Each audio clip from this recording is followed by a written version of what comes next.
റബ്ബ് സുബ്ഹാനഹു വ തആലയുടെ നിയമനിർദ്ദേശങ്ങൾ ജീവിതത്തിന്റെ മുഴുവൻ മേഖലകളിലും പുലർത്തി പാലിച്ച് ജീവിക്കണമെന്ന് നമ്മെ ഏവരെയും ഓർമ്മപ്പെടുത്തുകയാണ്, വസിയ്യത്ത് ചെയ്യുകയാണ്. റബ്ബ് സുബ്ഹാനഹു വ തആലയുടെ അതിമഹത്തായ അനുഗ്രഹം കൊണ്ടാണ് വർഷത്തിലൊരിക്കൽ അവൻ നമുക്ക് മുബാറക്കായി, ഷഹറും മുബാറക്കായി നൽകുന്ന, ഓരോ നിമിഷത്തിനും വലിയ പ്രാധാന്യമുള്ള ഈ ദിനരാത്രങ്ങളിലൂടെ ഒരിക്കൽ കൂടി കടന്നു പോകാനുള്ള അവസരം നമുക്ക് ലഭ്യമായിട്ടുള്ളത്. നോമ്പുകൊണ്ട് റബ്ബ് സുബ്ഹാനഹു വ തആല നമുക്ക് ഉദ്ദേശിക്കുന്ന ലക്ഷ്യങ്ങൾ സാധിച്ചെടുക്കുന്നവരിൽ അവൻ നമ്മെ എല്ലാവരെയും ഉൾപ്പെടുത്തി അനുഗ്രഹിക്കുമാറാകട്ടെ. സാമ്പത്തികമായും കുടുംബപരമായും രോഗവുമായി ബന്ധപ്പെട്ടും ജോലിയുമായി ബന്ധപ്പെട്ടും അങ്ങനെ പലതരത്തിലുള്ള വിഷമങ്ങളും പ്രയാസങ്ങളും അനുഭവിക്കുന്നവർ നമ്മുടെ കൂട്ടത്തിലുണ്ട്. ഒരു പൂർണ്ണതയുള്ള ഒരാളെയും കാണാൻ സാധ്യമല്ല. പല രംഗങ്ങളിലും ആശ്വാസവും സമാധാനവും സംതൃപ്തിയും ഉണ്ടെങ്കിലും അതേ വ്യക്തികളോട് വേറെ ചില കാര്യങ്ങളെക്കുറിച്ച് ചോദിക്കുമ്പോൾ അവരുടെ മുഖം വാടിപ്പോകുന്നു. വല്ലാത്തൊരു പ്രയാസത്തിലാണ്, നിങ്ങൾ പ്രാർത്ഥിക്കണം എന്നൊക്കെ പറയും. അഥവാ അപൂർണത ഈ ലോകത്തിന്റെ പ്രത്യേകതയാണ്. ഇതോടൊപ്പം തന്നെ പറയാൻ പറ്റാത്ത ചില വിഷയങ്ങളുണ്ട്.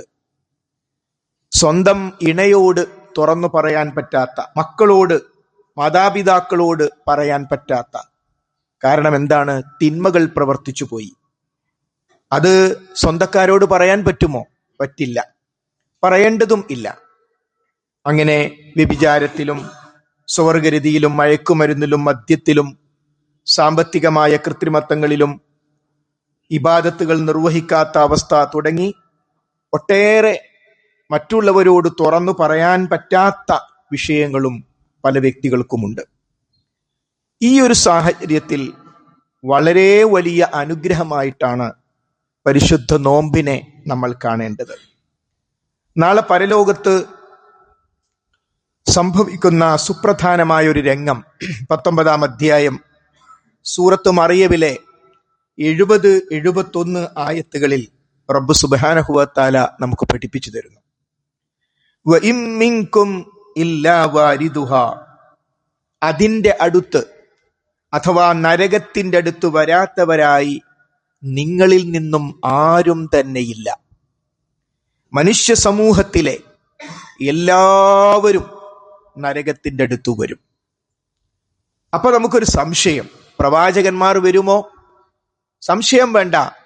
കാന അലാ റബ്ബിക ഹത്മം മഖ്ളിയാ, അത് നിങ്ങളുടെ റബ്ബ് തീരുമാനിച്ചുറച്ച കാര്യമാണ്. ആദം നബി അലൈഹിസ്സലാം നരകത്തിന്റെ അടുത്ത് വരും. മഹാനായ നബി കരീം സല്ലല്ലാഹു അലൈഹി വസല്ലം നരകത്തിന്റെ അടുത്ത് വരും. നരകത്തിൽ പ്രവേശിക്കുമോ? അത് അടുത്ത ആയത്തിൽ കാണാം. അപ്പോൾ മറ്റുള്ളവരുടെ വിഷയം അറിവായി നിൽക്കെ ഞാനും നിങ്ങളും, ഈ സംസാരിക്കുന്ന ഞാനും കേൾക്കുന്ന നമ്മൾ ഓരോരുത്തരും നരകത്തിന്റെ അടുത്ത് വരും. ലോകത്ത് ഒരു വ്യക്തിക്ക് ലഭിക്കാവുന്ന ഏറ്റവും വലിയ പരാജയം അതാണ് നരകം. അതിൻ്റെ അടുത്ത് നമ്മൾ ഓരോരുത്തരും വരും. എന്നിട്ട് എന്ത് സംഭവിക്കും? സുമ്മ, ആ നരകത്തിന്റെ അടുത്ത് എല്ലാവരും എത്തിയതിനു ശേഷം സുമ്മ, പിന്നീട് നുനജി, നാം രക്ഷപ്പെടുത്തും അല്ലദീന തഖൗ, അതിനെ, നരകത്തെ സൂക്ഷിച്ച് ജീവിച്ചവരെ. ആ നരകത്തിലേക്ക് എത്തിപ്പെടാതിരിക്കാൻ വേണ്ടി റബ്ബ് നൽകിയിട്ടുള്ള ജീവിതത്തെ സൂക്ഷിച്ചും ശ്രദ്ധിച്ചും നരകരക്ഷയുടെ സ്വർഗപ്രവേശനത്തിന്റെ മാർഗത്തിൽ ഉപയോഗിച്ച അഥവാ തഖ്വയുള്ള ആളുകളെ നാം രക്ഷപ്പെടുത്തും. വനദറുല്ലാലിമീന ഫീഹാ ജിസിയ്യാ, ക്രമം തെറ്റി ജീവിച്ച അഥവാ അക്രമികളായ ആളുകളെ മുട്ടുകുത്തിയ നിലയിൽ നാം അതിൽ അഥവാ നരകത്തിൽ ഉപേക്ഷിക്കുകയും ചെയ്യും. അപ്പോൾ നോമ്പെന്തിന് എന്ന ചോദ്യത്തിന്റെ ഉത്തരം, നമ്മളൊക്കെ ആ ഭീകരമായ നരകത്തിന്റെ അടുത്ത് എത്തിയതിന് ശേഷം ഒരൊറ്റ വിഭാഗത്തെ അള്ളാഹു രക്ഷപ്പെടുത്തും. അവരെ ആ നരകത്തിൽ പ്രവേശിക്കുകയില്ല. ആ വിഭാഗത്തെ മൊത്തത്തിൽ പറഞ്ഞതാണ് അല്ലദീന തഖൗ, ആ നരകത്തെ സൂക്ഷിച്ച് അഥവാ സൂക്ഷ്മത പാലിച്ച് തഖ്വ പാലിച്ച് ജീവിച്ച ഒരു വിഭാഗത്തെ നാം രക്ഷപ്പെടുത്തും. സഹോദരി സഹോദരന്മാരെ, നമുക്ക് റബ്ബ് സുബ്ഹാനഹു വ തആല ഒരു വിഭാഗത്തെ രക്ഷപ്പെടുത്തുമ്പോ അതിൽ മഹാനായ നബി കരീം സല്ലല്ലാഹു അലൈഹി വസല്ലം ഉണ്ടാകും. അതിൽ അമ്പിയാക്കന്മാരെല്ലാവരും സ്വാലിഹീങ്ങളും ശുഹദാക്കളും എല്ലാവരും അതിലുണ്ടാകും. അവർ നരകം സ്പർശിക്കുകയേയില്ല. ആ കൂട്ടത്തിൽ നമുക്ക് ഓരോരുത്തർക്കും ഉൾപ്പെടണം. അള്ളാഹു തൗഫീഖ് ചെയ്യുമാറാകട്ടെ. അത് എളുപ്പമല്ല. അതിന് ബോധപൂർവമായ അധ്വാനങ്ങളും പ്രവർത്തനങ്ങളും നമ്മുടെ ജീവിതത്തിൽ ഉണ്ടാകണം.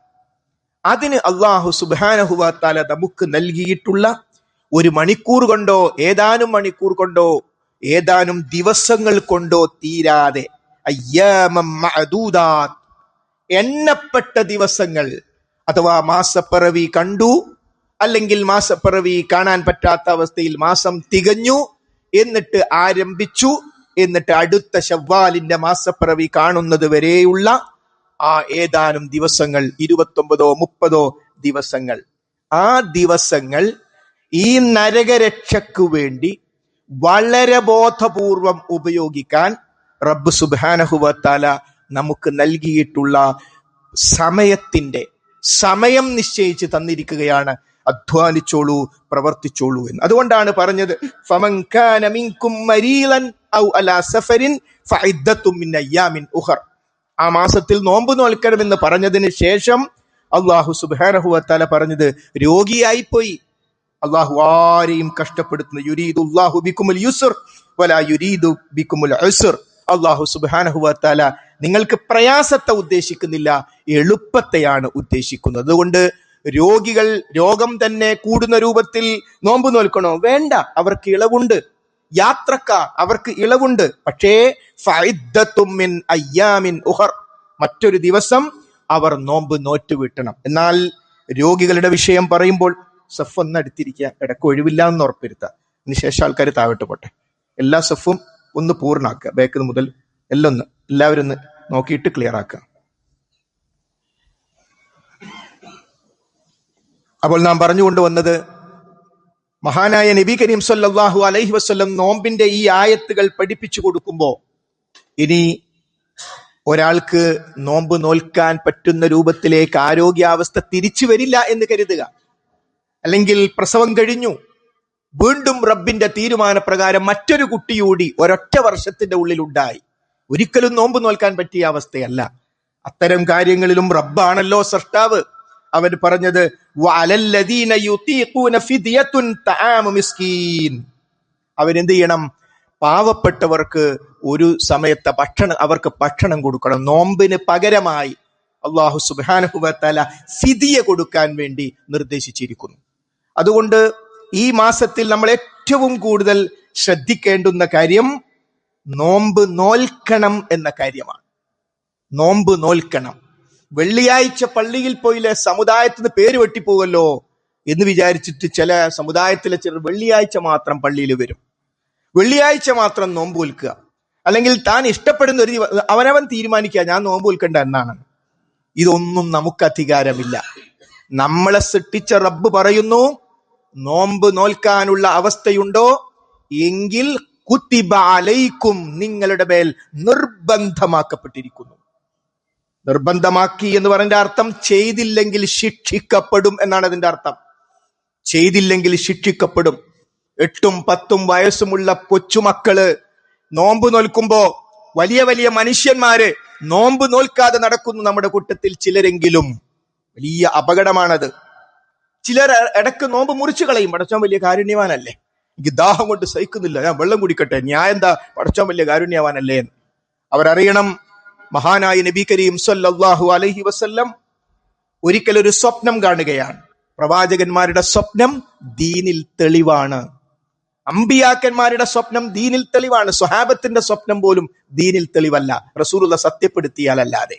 എന്താ റസൂലുള്ള കണ്ട സ്വപ്നം? 2 ആളുകൾ വന്നു, അവർ മലക്കുകളായിരുന്നു. റസൂലുള്ളയുടെ കൈപിടിച്ചു, എന്നിട്ടൊരു വലിയ പർവ്വതത്തിന്റെ മലയുടെ മുകളിലേക്ക് കയറാൻ വേണ്ടി പറഞ്ഞു. റസൂലുള്ള പറഞ്ഞു, എനിക്ക് കഴിയില്ല, അത്രയും കുത്തര നിൽക്കുന്നതല്ലേ, എനിക്ക് കഴിയില്ല, ഞങ്ങൾ സഹായിക്കാം. അങ്ങനെ ആ മലക്കുകൾ റസൂലുള്ളയെ ആ പർവ്വതത്തിന്റെ മുകളിൽ കൊണ്ടുപോയപ്പോൾ അവിടുന്ന് ഘോര ശബ്ദം കേൾക്കുന്നു, സഹിക്കാൻ പറ്റാത്ത ശബ്ദം കേൾക്കുന്നു. ആരാണവർ? മൻ ഹഉലാഇ? നബി കരീം സല്ലല്ലാഹു അലൈഹി വസല്ലം ചോദിച്ചു, ആരാണവർ? ഹഉലാഇ അല്ലദീന യുഫ്തിറൂന ഖബ്ല തഹില്ലത്തി സൗമിഹിം. സമയമാകാതെ നോമ്പ് മുറിച്ചു കളഞ്ഞവരാണവർ. ഒട്ടും ശ്രദ്ധിക്കാതെ നോമ്പങ്ങ് മുറിച്ചു കളഞ്ഞു അവര്. അവർക്കുള്ള ശിക്ഷയാണത് എന്ന്. എന്തിനാണ് സഹോദരി സഹോദരന്മാരെ ഇത് നമ്മളെ അറിയിച്ചത്? ഈ ഒരു മഹാ അപകടം. നമ്മുടെ സ്വന്തം തീരുമാനപ്രകാരം നോമ്പ് നോൽക്കാതിരിക്കുകയും നോറ്റ നോമ്പിനെ നമ്മുടെ ഇഷ്ടപ്രകാരം മുറിക്കാനും പാടില്ല. അങ്ങനെ വന്നാൽ അവർക്കുള്ള ഭീകരമായ ശിക്ഷയാണ്. കാരണം നോമ്പിലേക്ക് പ്രവേശിക്കുമ്പോ ഇദാ കാന അവ്വലു ലൈലത്തിൻ മിൻ ശഹ്രി റമളാൻ, റമളാനിന്റെ ഒന്നാമത്തെ ആ രാത്രി വന്നു കഴിഞ്ഞാൽ അവിടുന്ന് പ്രഖ്യാപിക്കപ്പെടും. എന്താണ്? യാ ബാഗിയൽ ഖൈർ അഖ്ബിൽ, നന്മ ചെയ്യുന്നവരെ മുന്നോട്ട് വരുവിൻ. നന്നാകാൻ താല്പര്യമുണ്ടോ ആർക്കെങ്കിലും? അതതിന്റെ അർത്ഥം. നന്നാകണം എന്ന് ആർക്കെങ്കിലും താല്പര്യമുണ്ടോ? മുന്നോട്ട് വരിൻ, നിങ്ങളുടെ അവസരം വന്നിരിക്കുന്നു. വയാ ബാഗിയ ശർർ, തിന്മ ചെയ്യുന്നവരെ അക്സിർ, നിർത്ത്, ചുരുക്ക്, മതിയാക്ക്. എന്താ ഈ കാട്ടിക്കൂട്ടിക്കൊണ്ടിരിക്കുന്നത്? എന്താ ഈ സ്വന്തം? ഒരു മലക്കിന്റെ വിളിയാളമാണ് അത്. ഈ വർഷവും ഉണ്ടായി. ഒന്നാമത്തെ നോമ്പ് പ്രഖ്യാപനത്തോടുകൂടി ഉണ്ടായ വിളിയാളമാണത്.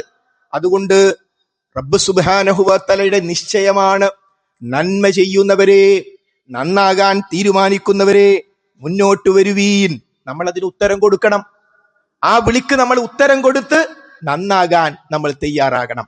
അതിനാവശ്യമായ ദിനരാത്രങ്ങളാണ് സഹോദരി സഹോദരന്മാരെ നമ്മളിലൂടെ മുന്നോട്ട് പോകുന്നത്. നോമ്പിന് നമ്മൾ ചെയ്യേണ്ടത് ഒന്ന്, നോമ്പ് നോൽക്കുക എന്നതാണ്. നോമ്പ് നോൽക്കുമ്പോൾ നമ്മുടെ മാത്രമല്ല, നമ്മുടെ കുടുംബത്തിന്റെ കാര്യം, ചെറിയ കുട്ടികളുടെ കാര്യം. ആയിഷ റളിയല്ലാഹു അൻഹ ചെറിയ കുട്ടികളെ അവരെ നോമ്പ് നോൽപ്പിച്ച് മുന്നോട്ട് കൊണ്ടുപോകാൻ വേണ്ടി കളിപ്പാട്ടങ്ങളും മറ്റും കൊടുത്ത് കഥ പറഞ്ഞുമൊക്കെ സമയം എത്തിക്കുമായിരുന്നു എന്നാണ്. കാരണം കുട്ടികൾക്ക് മുതിർന്നവരെ പോലെ അതിന്റെ മറ്റു കാര്യങ്ങൾ അറിയില്ല. വിശപ്പിന്റെ ദാഹത്തിന്റെ ശ്രദ്ധ മാറ്റിക്കളയാൻ വളരെ ചെറുപ്പത്തിൽ തന്നെ നോമ്പ് ശീലിപ്പിക്കണം. 3-4 വയസ്സായ കുട്ടികൾക്ക് നോമ്പ് നിൽക്കാൻ പറ്റൂല. പിന്നെ ഉച്ചവരെ ഒരു നോമ്പ്, ഉച്ചയ്ക്ക് ശേഷം വേറൊരു നോമ്പ് ശീലമാണ്. അങ്ങനെ നമ്മുടെ കുടുംബത്തിൽ വളർന്ന്, കാരണം ശീലത്തിലൂടെ വരേണ്ട ഒന്നാണ് നമസ്കാരം, ശീലത്തിലൂടെ വരേണ്ട ഒന്നാണ് നോമ്പ്. അതൊക്കെ ചെറുപ്പത്തിലേ നമ്മുടെ കുട്ടികൾ, നമ്മുടെ പേരമക്കളൊക്കെ പരിശീലിച്ച് വരണം. അതുകൊണ്ട് നോമ്പിന്റെ സംസ്കാരം നമ്മുടെ വീടുകളിൽ, നമ്മുടെ തറവാടുകളിൽ ഉണ്ട് എന്ന് ഉറപ്പുവരുത്തണം. നോമ്പിന് ഏറ്റവും പ്രധാനം പ്രാർത്ഥനയാണ്. കാരണം നോമ്പുകാരന്റെ പ്രാർത്ഥന അല്ലാഹു സുബ്ഹാനഹു വ തആല എണ്ണിപ്പറഞ്ഞത് മർദ്ദിതന്റെ പ്രാർത്ഥനയോടൊപ്പമാണ്. മർദ്ദിതന്റെ പ്രാർത്ഥന, പിതാവിന്റെ പ്രാർത്ഥന അല്ലാഹു തട്ടിക്കളയുകയില്ല. മാതാപിതാക്കൾ കുട്ടികൾക്ക് വേണ്ടി പ്രാർത്ഥിച്ചാൽ അല്ലാഹു തട്ടിക്കളയില്ല.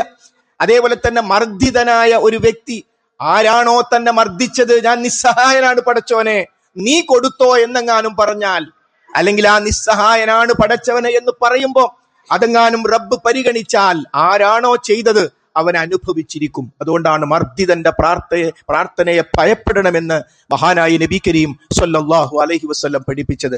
ഈ 2 പ്രാർത്ഥനകളോടൊപ്പമാണ് നോമ്പുകാരന്റെ പ്രാർത്ഥന. റബ്ബ് സുബ്ഹാനഹു വ തആല തട്ടിക്കളയുകയില്ല എന്നതാണ്. അതുകൊണ്ട് നോമ്പുകാരൻ എന്ന നിലക്ക് പടച്ചോനെ ഞാൻ നോമ്പ് നോറ്റ വ്യക്തിയാണ് എന്ന് പറഞ്ഞുകൊണ്ട് തന്നെ, അത് മനസ്സിൽ വെച്ച് തന്നെ നോമ്പിന്റെ രാത്രികളിലും നോമ്പിന്റെ പകലുകളിലും പ്രാർത്ഥിക്കണം. കാരണം നോമ്പിനെ കുറിച്ച് പറഞ്ഞു വരുന്നതിന് ഇടെ വിശുദ്ധ ഖുർആനിലെ 2-ാം അധ്യായമായ സൂറത്ത് ബഖറയിൽ നമുക്ക് കാണാം, വഇദാ സഅലക ഇബാദി അന്നി ഫഇന്നി ഖരീബ് ഉജീബു ദഅവത ദാഇ ഇദാ ദആനി ഫൽയസ്തജീബു ലി വൽയുമിനു ബി ലഅല്ലഹും യർഷുദൂൻ. മുഹമ്മദ് നബിയെ, എന്റെ അടിമകൾ എന്നെപ്പറ്റി നിന്നോട് ചോദിച്ചാൽ നീ പറയണം, ഫഇന്നി ഖരീബ്, ഞാൻ ഏറ്റവും അടുത്തവനാണ്. ഉജീബു ദഅവത ദാഇ ഇദാ ദആനി, പ്രാർത്ഥിക്കുന്നവൻ എന്നോട് പ്രാർത്ഥിച്ചാൽ ഞാൻ ഉത്തരം ചെയ്യും. അവർ എനിക്ക് ഉത്തരം ചെയ്യട്ടെ, അവർ നേർമാർഗം പ്രാപിച്ചേക്കാം. അല്ലാഹു സുബ്ഹാനഹു വ തആല ഈ ആയത്തിന്റെ, നമ്മളൊക്കെ സൂറത്തുൽ ബഖറ മിക്കവാറും ആ ഭാഗം ഓതി കഴിഞ്ഞിട്ടുണ്ടാകും, അല്ലെങ്കിൽ ഓതണം. അവിടെ നമുക്ക് കാണാം ഈ ആയത്തിന്റെ മുമ്പിലും നോമ്പിനെ കുറിച്ചാണ്, ഈ ആയത്തിന് ശേഷവും നോമ്പിനെ കുറിച്ചാണ്. അപ്പൊ നോമ്പിനെ കുറിച്ച് പറയുന്നതിനിടെ അള്ളാഹു പറയുന്നു, അടിമകളോട് പറഞ്ഞേക്കണം, എന്നോട് തേടണം കേട്ടോ. പ്രാർത്ഥിക്കാൻ സമയമില്ലാത്തവർ നമ്മുടെ കൂട്ടത്തിലുണ്ട്. എന്ത് ബിസിയാ സഹോദരങ്ങളെ ഇത്. ഒന്ന് കൈ ഉയർത്തിയിട്ട് നമ്മുടെ വിഷയം ഒന്ന് പടച്ചവനോട് പറയാൻ സമയമില്ലെന്നോ? സമയം കാണണം. അതുകൊണ്ട് റമദാൻ എന്ന് പറയുന്നത് പ്രാർത്ഥനയുടെ മാസമാണ്. എന്ത് ആവശ്യങ്ങളും, അത് ഉഖറവിയാകട്ടെ ദുന്യവിയാകട്ടെ, അത് നമ്മുടെ മകന്റെ പ്രശ്നമാകട്ടെ, മകളുടെ പ്രശ്നമാകട്ടെ, നമ്മുടെ ആരോഗ്യത്തിന്റെ പ്രശ്നമാകട്ടെ, സാമ്പത്തിക പ്രശ്നമാകട്ടെ, സമുദായത്തിന്റെ പ്രശ്നമാകട്ടെ, എല്ലാം റബ്ബ് സുബ്ഹാനഹു വ തആലയോട് നമ്മൾ എടുത്തു പറഞ്ഞ് അള്ളാഹുവിനോട് ദുആ ചെയ്യണം. അതുകൊണ്ട് പ്രാർത്ഥിക്കുക എന്നത്, നമ്മൾ ഒറ്റക്ക് നോമ്പിന് ഡ്രൈവ് ചെയ്യാണ്, എന്തിനാ പ്രാർത്ഥിക്കാതിരിക്കുന്നത്? നമ്മൾ ഒറ്റക്ക് ബസ്സിലിരിക്കുകയാണ്, എന്തിനാണ് പ്രാർത്ഥിക്കാതിരിക്കുന്നത്? അതുകൊണ്ട് നമ്മൾ വിചാരിച്ചാൽ ഓരോ സമയവും നമുക്ക് ഉപയോഗപ്പെടുത്താൻ പറ്റും. അതുകൊണ്ട് ദുആഇന്റെ മാസമാണ് പരിശുദ്ധ റമദാൻ, അത് നമ്മൾ ഉപയോഗപ്പെടുത്തണം. മറ്റൊന്ന്, പള്ളിയുമായുള്ള അഭേദ്യമായ ബന്ധം. പള്ളിയുമായി നമ്മൾ ബന്ധപ്പെടേണ്ടേ? തീർച്ചയായും എല്ലാ മാസവും നമ്മൾ ബന്ധപ്പെടണം. എന്നാൽ റമദാൻ വരുന്നതോടുകൂടി ഒരു വ്യക്തിയുടെ മുഖ്യ കേന്ദ്രം പള്ളിയായി മാറും. അവസാനത്തെ പത്തിലെത്തിയാൽ കഴിയുമെങ്കിൽ പിന്നെ പള്ളിയിൽ തന്നെ. റസൂലുള്ള ഒന്നാമത്തെ പത്തിലും രണ്ടാമത്തെ പത്തിലും ഇത്തിക്കാഫിരുന്ന സന്ദർഭങ്ങൾ ഉണ്ടായിട്ടുണ്ട്. പിന്നീടാണ് സ്ഥിരമായി മൂന്നാമത്തെ പത്തിൽ ഇത്തിക്കാഫിരിക്കാൻ തുടങ്ങിയത്. അപ്പോൾ പള്ളിയുമായുള്ള അഭേദ്യമായ ബന്ധം, പള്ളിയിലേക്ക് നമ്മൾ കയറുന്നത് അല്ലാഹുമ്മ ഫ്തഹ്ലി അബ്വാബ റഹ്മതിക എന്ന് പറഞ്ഞ് റസൂലുള്ളാഹിയുടെ പേരിൽ സ്വലാത്ത് ചൊല്ലി ബിസ്മില്ലാ എന്ന് പറഞ്ഞുകൊണ്ടാണ്. വലതുകാൽ വെച്ചാണ് അങ്ങോട്ട് പ്രവേശിക്കുന്നത്. അവിടെ പ്രവേശിച്ചു കഴിഞ്ഞാൽ തന്നെ 2 റക്അത്ത് നമസ്കാരമുണ്ട്. അഥവാ ബൈത്തുല്ലാഹ്, അല്ലാഹുവിന്റെ ഭവനമാണത്. നമ്മുടെ സാധാരണ പ്രദേശം പോലെയല്ല പള്ളി. ഒരു ടൗണിൽ ഒരു പള്ളി വന്നാൽ ടൗണിലെ മറ്റു പ്രദേശം പോലെയല്ല പള്ളി. അത് അല്ലാഹുവിന്റെ ഭവനമാണ്. അപ്പോൾ പടച്ചോന്റെ ഭവനവുമായുള്ള ഹൃദയബന്ധം നമുക്ക് സ്വാഭാവികമായി ഉണ്ടാകണം. എന്നാൽ പരിശുദ്ധ റമദാൻ മാസത്തിൽ പ്രത്യേകമായി ആ ബന്ധം ശക്തിപ്പെടുത്താൻ നമ്മൾ ഓരോരുത്തരും ശ്രമിക്കണം. ഇനി റമദാനിൽ സഹോദരി സഹോദരന്മാരെ, നമുക്ക് ധാരാളം നമസ്കാരങ്ങളുണ്ട്, സുന്നത്ത് നമസ്കാരങ്ങൾ. അതിൽ തന്നെ ഏറ്റവും പ്രധാനപ്പെട്ട തറാവീഹ് നമസ്കാരം, ഇതെല്ലാം ഉണ്ട്. അതിനെല്ലാം അതിൻ്റെതായ പ്രാധാന്യവുമുണ്ട്. എന്നാൽ അവിടെയും പ്രയോറിറ്റി നമ്മൾ മറന്നു പോകരുത്. ഹബീബായ നബി കരീം സ്വല്ലല്ലാഹു അലൈഹി വസല്ലം പറയുകയാണ്, ബുഖാരി റിപ്പോർട്ട് ചെയ്ത ഹദീസിൽ കാണാം, മാ തഖറബ ഇലയ്യ അബ്ദി ബിശൈഇൻ അഹബ്ബ ഇലയ്യ മിമ്മ ഇഫ്തറദതു അലൈഹി. അല്ലാഹുവിന് ഏറ്റവും, അവന്റെ അടിമ അവനിലേക്ക് അടുക്കാൻ അല്ലാഹുവിന് ഏറ്റവും ഇഷ്ടപ്പെട്ടത് ഫർളായ കാര്യങ്ങൾ കൃത്യമായി ചെയ്യുന്നതിലാണ്. അപ്പോൾ റമദാൻ വന്നാൽ എല്ലാം നമ്മൾ ശ്രദ്ധിക്കണം, എല്ലാറ്റിനും അതിന്റെ പ്രാധാന്യമുണ്ട്. പക്ഷേ അതിലൊരു പ്രയോറിറ്റി ഉണ്ട്. ആ പ്രയോറിറ്റി എന്താണ്? അള്ളാഹ്ക്ക് ഇഷ്ടമാണ് ഫർളായ കാര്യങ്ങൾ, നിർബന്ധമായ കാര്യങ്ങൾ കൃത്യമായി അനുഷ്ഠിക്കുക. അപ്പോൾ സഹോദരി സഹോദരന്മാരെ, സുബഹിക്ക് പള്ളിയിൽ പോയി നിസ്കരിക്കണം എന്ന് ആഗ്രഹമില്ലാത്ത ഒരൊറ്റ പുരുഷനും നമ്മുടെ കൂട്ടത്തിൽ ഉണ്ടാവില്ല. സുബഹി നിസ്കാരം കഴിയുമെങ്കിൽ കുടുംബസമേതം തന്നെ പള്ളിയിൽ പോയി ഇമാമും ജമാഅത്തുമായി നിസ്കരിക്കണം എന്ന് ആഗ്രഹിക്കാത്ത ആരാ നമ്മുടെ കൂട്ടത്തിലുള്ളത്? എങ്കിൽ അതിന് വലിയ പ്രാധാന്യമുണ്ട്. അതിനുവേണ്ടി നമ്മുടെ പെട്രോൾ ചെലവഴിക്കണം, അതിനുവേണ്ടി നമ്മൾ തയ്യാറെടുക്കണം.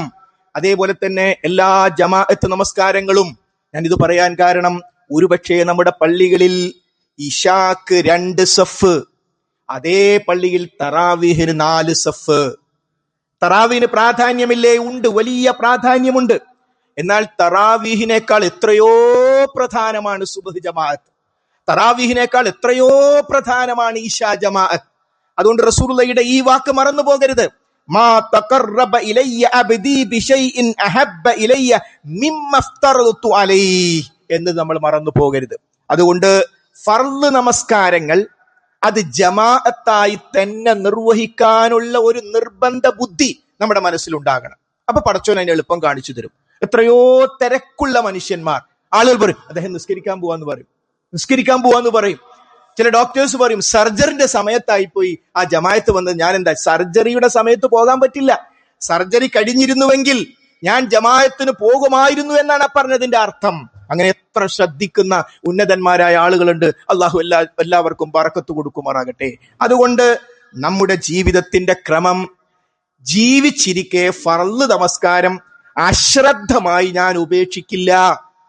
ഫർള് നിസ്കാരത്തിന്റെ ആ ജമാഅത്തിൽ തന്നെ നമ്മുടെ ഹബീബ് സല്ലല്ലാഹു അലൈഹി വസല്ലം അനുചരന്മാരുടെ തോളിൽ കൈവച്ചു വേച്ചു പള്ളിയിലേക്ക് വന്നു എന്ന് കേൾക്കാത്ത ആരാ നമ്മുടെ കൂട്ടത്തിലുള്ളത്? അപ്പൊ അതിന്റെ അർത്ഥം എന്താ? അസുഖമായിട്ട് പോലും എങ്ങനെയെങ്കിലും പള്ളിയിലെത്താൻ പറ്റുമോ എന്ന് സ്വർഗം ഉറപ്പായ നമ്മുടെ റസൂൽ സല്ലല്ലാഹു അലൈഹി വസല്ലം തീരുമാനിച്ചുവെങ്കിൽ നമ്മുടെ ജീവിതത്തിൽ മാറ്റം വേണമെന്നായി പറഞ്ഞത്. ഞാൻ ഇപ്പൊ അങ്ങനെ അല്ല, അതിൽ നിന്ന് മാറണം. മാറാതിരിക്കാനുള്ള കാരണം എന്താണ്? പറയൂ, എന്താണ് മാറാതിരിക്കാനുള്ള? എന്ത് അസൗകര്യമാണുള്ളത്? വണ്ടിയില്ലേ? ആരോഗ്യമില്ലേ? പള്ളിയില്ലേ? ഉണ്ടല്ലോ. അപ്പോൾ അതുകൊണ്ട് സഹോദരി സഹോദരന്മാരെ, ആ കാര്യം നമ്മൾ പ്രത്യേകം ശ്രദ്ധിക്കണം. മറ്റൊന്ന്, പരിശുദ്ധ റമളാനിൽ നമുക്കുള്ള ഏറ്റവും പ്രധാനപ്പെട്ട ഒന്ന് സുന്നത്ത് നമസ്കാരങ്ങൾ വീട്ടിൽ വെച്ച് നിസ്കരിക്കലാ അള്ളാഹ്ക്ക് ഇഷ്ടം. ഒരാള് സുബൈക്ക് പള്ളിയിൽ പോവാണെങ്കിൽ സുബൈക്ക് മുമ്പുള്ള 2 റക്അത്ത് വീട്ടിൽ നിസ്കരിച്ച് പള്ളിയിൽ പോയാൽ കൂടുതൽ കൂലിയായി. പള്ളിയിലെത്തുമ്പോൾ ജമാഅത്തായിട്ടില്ലേ വീണ്ടും നമുക്ക് തഹിയ്യത്ത് നിസ്കരിക്കാം.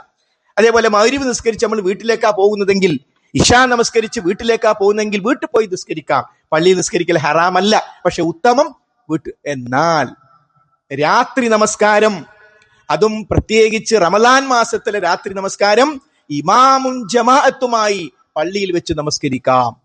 അപ്പൊ അതുകൊണ്ട് അങ്ങനെ ഒരു പ്രത്യേകത തറാവീഹിനുണ്ട്. വബില്ലസ്ഹാരി ഹും യസ്തഗ്ഫിറൂൻ. സുഹൂറിന്റെ സന്ദർഭത്തിൽ, രാത്രിയുടെ അന്ത്യയാമങ്ങളിൽ അവർ അള്ളാഹുവിനോട് ഇസ്തിഗ്ഫാർ തേടുന്നു. അത് സ്വർഗവാസികളുടെ പ്രത്യേകത പറഞ്ഞതാണ്. ആ പ്രത്യേകത സ്വർഗത്ത് പോകണമെന്ന് ആഗ്രഹിക്കുന്ന നമ്മളിൽ ഉണ്ടാകണ്ടേ? അതുകൊണ്ട് ആ നമസ്കാരം റമളാൻ മാസത്തിൽ, അല്ലാത്ത സമയത്തുള്ള നിസ്കാരം തന്നെയാ തറാവീഹ്. റമളാനിലേക്ക് മാത്രം ഒരു പ്രത്യേക നിസ്കാരം വന്നതല്ല. അതേ നിസ്കാരം ഷഅബാനിൽ ഉണ്ടായിരുന്നു, അതേ നിസ്കാരം ശവ്വാലിലും ഉണ്ട്. എന്നാൽ റമളാൻ മാസം എത്തിയപ്പോ നബി കരീം സല്ലല്ലാഹു അലൈഹി വസല്ലം അത് ഇമാമും ജമാഅത്തുമായി നിസ്കരിച്ചു കാണിച്ചു 3 ദിവസം. പിന്നീട് അവിടുന്ന് വന്നില്ല. കാരണം എന്റെ ഉമ്മത്തിന് നിർബന്ധമാക്കപ്പെടുമോ എന്ന് ഞാൻ പേടിക്കുന്നു എന്ന് പറഞ്ഞു. അപ്പൊ അതിന്റെ അർത്ഥം ആ നിസ്കാരം നമുക്ക് തുടരാം എന്നാണ്. അതുകൊണ്ട് ആ നമസ്കാരം, മൻ ഖാമ റമളാന ഈമാനൻ വഹ്തിസാബൻ ഗുഫിറ ലഹു മാ തഖദ്ദമ മിൻ ദംബിഹി. ആരെങ്കിലും റമളാൻ മാസത്തിൽ നിന്ന് നമസ്കരിച്ചാൽ അവന്റെ കഴിഞ്ഞു പോയ പാപങ്ങൾ നാം പുറത്തു കൊടുക്കും. അപ്പോ തറാവീഹൊക്കെ നിസ്കരിക്കണമെങ്കിൽ സന്നദ്ധത വേണം. കാരണം എന്താ? പകല് മൊത്തം പട്ടിണിയാ, അത് കഴിഞ്ഞ് നോമ്പ് തുറന്ന് ഒന്ന് ക്ഷീണം വന്ന് ഒന്ന് മയങ്ങട്ടെ എന്ന് വിചാരിക്കുമ്പോൾ കിശയായി. അതും കഴിഞ്ഞിട്ട് നിൽക്കുകയാണ് നിന്ന് നമസ്കാരം. ആ നമസ്കാരം നമ്മൾ നിർവഹിക്കുമ്പോൾ വലിയ പ്രതിഫലം അതിനുണ്ട്. അതിലൊരു പ്രതിഫലം എന്താണ്? നമ്മളെ പാപം അത് അങ്ങോട്ട് പുറത്തു. അപ്പൊ നിൽക്കുമ്പോ ഒരു പ്രയാസം, അല്ലെങ്കിൽ പടച്ചോനെ കഴിയുന്നില്ലല്ലോ, അപ്പൊ പ്രാർത്ഥിച്ചോളെ, പടച്ചോനെ ഇതിന്റെ ഫദ്ല് തരണേ, പാപങ്ങൾ പൊറത്തു തരണേ. നമ്മൾ ചെയ്ത പാപമൊക്കെ അങ്ങോട്ട് ഓർക്കുക. അതൊക്കെ പൊറത്തു തരാൻ അള്ളാഹു നിശ്ചയിച്ച ഏറ്റവും പ്രധാനപ്പെട്ട ഒരു നമസ്കാരമാണ് റമളാനിലെ ഖിയാമു റമളാൻ എന്ന പേരിൽ അറിയപ്പെടുന്ന തറാവീഹ് എന്ന പിൽക്കാലത്ത് പറയപ്പെട്ട ഇമാമിങ്ങൾ പേര് തന്നെ കൊടുത്തിട്ടുള്ള തറാവീഹ് നമസ്കാരം. അള്ളാഹു സുബ്ഹാനഹു വ തആല ഇബാദത്തുകൾ കൃത്യമായി നിർവഹിക്കുവാനും നോമ്പ് നമ്മിൽ ഓരോരുത്തരും ഫലപ്രദമാകാനും നമ്മെ ഓരോരുത്തരെയും അനുഗ്രഹിക്കുമാറാകട്ടെ.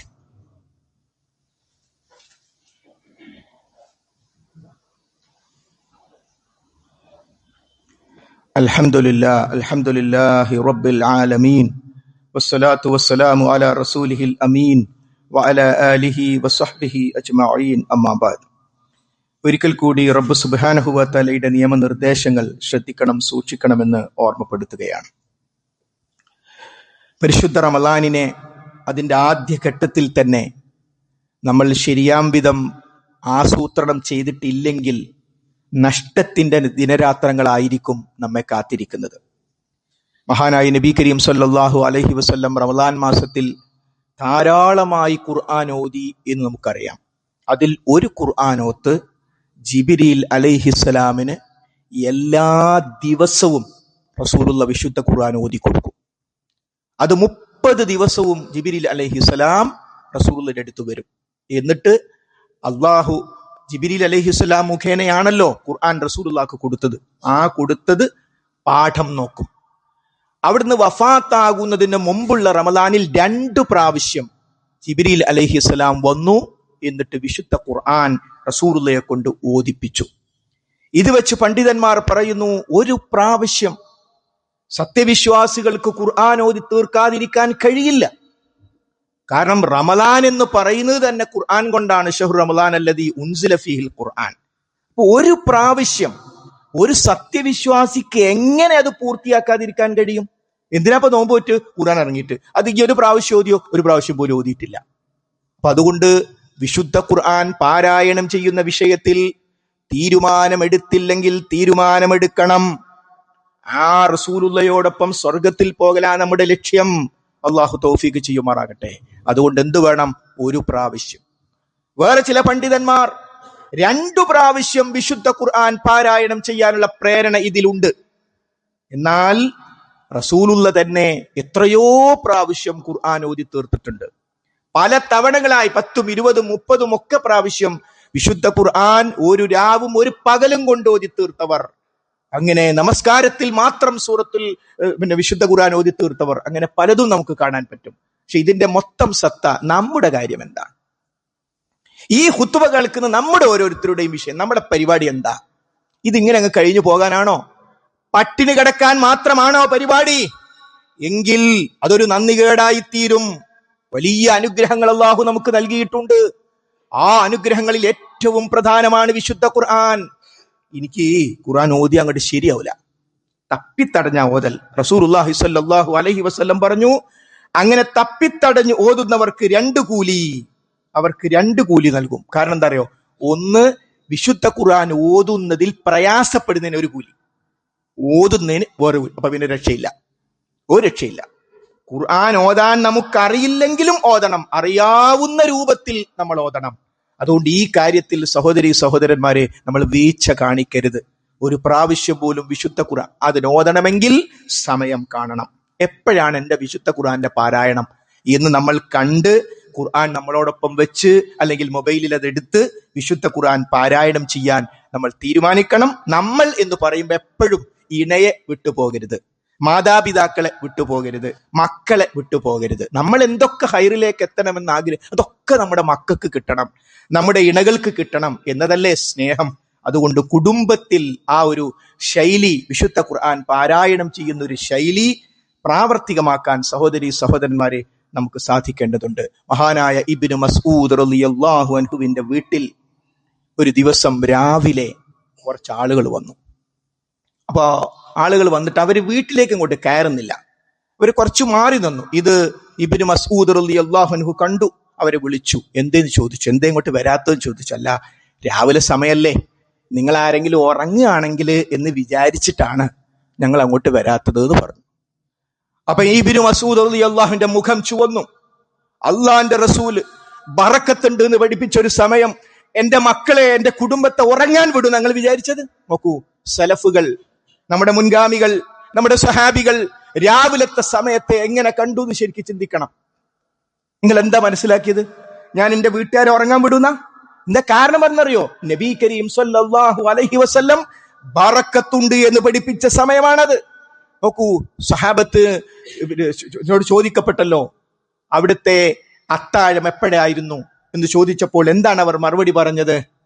റസൂലുള്ളാഹി സ്വല്ലല്ലാഹു അലൈഹി വസല്ലമയുടെ അത്താഴത്തിനും സുബഹി ബാങ്കിനും ഇടക്ക് 50 ആയ 50 ആയത്തോതുന്ന സമയം. അതിന്റെ അർത്ഥം എന്താ? അത്താഴം കഴിഞ്ഞാൽ സ്വഹാബി സമൂഹത്തിന്റെ പ്രത്യേകത ഖുർആൻ ഇങ്ങനെ ഓതുക, അപ്പൊ ബാങ്കാട്ട് കൊടുക്കും.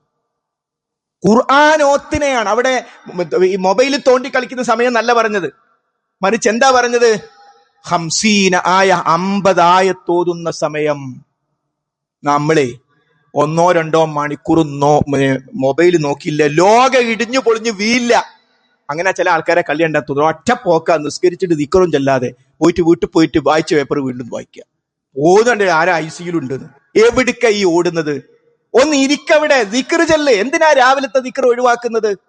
എത്രയെത്ര ദിക്റുകൾ രാവിലെ ചെല്ലാനുണ്ട്. അതുകൊണ്ട് സഹോദരി സഹോദരന്മാരെ, തിരിച്ച് ചിന്തിച്ചേ പറ്റൂ.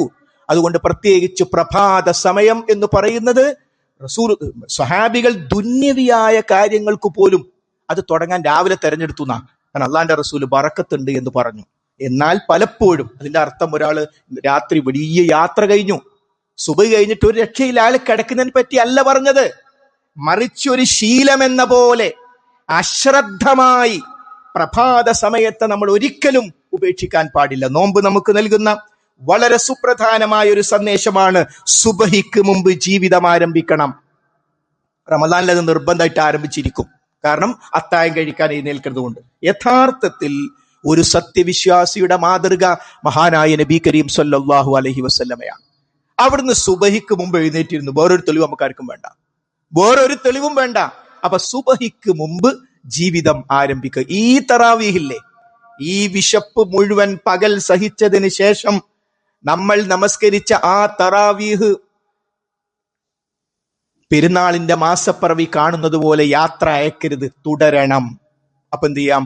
അതേ അലാറം അവിടെ വെച്ച് നമുക്ക് സുബഹിക്ക് മുമ്പ് എഴുന്നേറ്റ് 1, 3, 5, 7 നമുക്കിഷ്ടമുള്ളത്ര ഒറ്റയായി നമസ്കരിക്കുന്ന ഒരു ശീലം, സുബഹിക്ക് മുമ്പ് ജീവിതം തുടങ്ങുക എന്ന ഒരു ശീലം നമ്മുടെ ജീവിതത്തിന്റെ ഭാഗമാക്കണം. അതോടൊപ്പം സഹോദരി, നമ്മൾ എങ്ങനെയാകണമെന്ന നമ്മുടെ ആഗ്രഹം, എങ്ങനെയാകണമെന്ന നമ്മുടെ അതൊക്കെ ആകാനുള്ള സമയമാണിത്.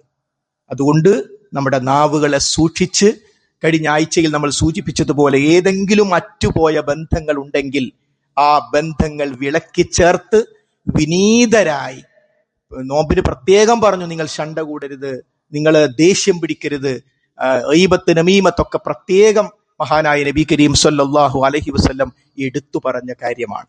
അതുകൊണ്ട് നോമ്പ് നമ്മുടെ ജീവിതത്തെ ബാധിക്കുന്നുണ്ട്, നമ്മുടെ ജീവിതത്തിൽ സ്വാധീനം ചെലുത്തുന്നുണ്ട് എന്ന് നമ്മൾ ഓരോരുത്തരും ഉറപ്പുവരുത്തണം. അതോടൊപ്പം നേരത്തെ ദുആഇന്റെ കാര്യം പറഞ്ഞപ്പോ നമ്മുടെ കൂട്ടത്തിൽ മരണപ്പെട്ടു പോയവരെ, അതൊരു വെള്ളിയാഴ്ച മാത്രം ദ്വാരക്കേണ്ട കാര്യമല്ല.